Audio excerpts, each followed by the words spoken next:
প্রিয় দর্শক, আমরা এই মুহূর্তে দেখাচ্ছি ত্রিনাঙ্কুর ভট্টাচার্যকে। তিনি সরকারি পুকুরের শিব মন্দিরে আজ পুজো দিতে এলেন। আজ নীল পুজো। নীল পুজোয় তিনি পুজো দিতে এলেন। তাকে প্রাথমিকভাবেই প্রথম পর্বে বরণ করে নেওয়া হচ্ছে। চ্যানেল আনন্দের পর্দায় দেখুন সেই ভিডিও চিত্র।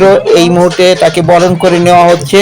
বরণের পরেই তিনি শিব মন্দিরে প্রবেশ করবেন এবং ভগবান শিবকে তার ভক্তি শ্রদ্ধা প্রেম পূর্বক পুজো নিবেদন করবেন। আমরা চ্যানেল আনন্দের পর্দায় দেখাচ্ছি সেই ভিডিও চিত্র। এই মুহূর্তে ত্রিনাঙ্কুর ভট্টাচার্য সরকারি পুকুরের শিব মন্দিরে পুজো নিবেদন করছেন।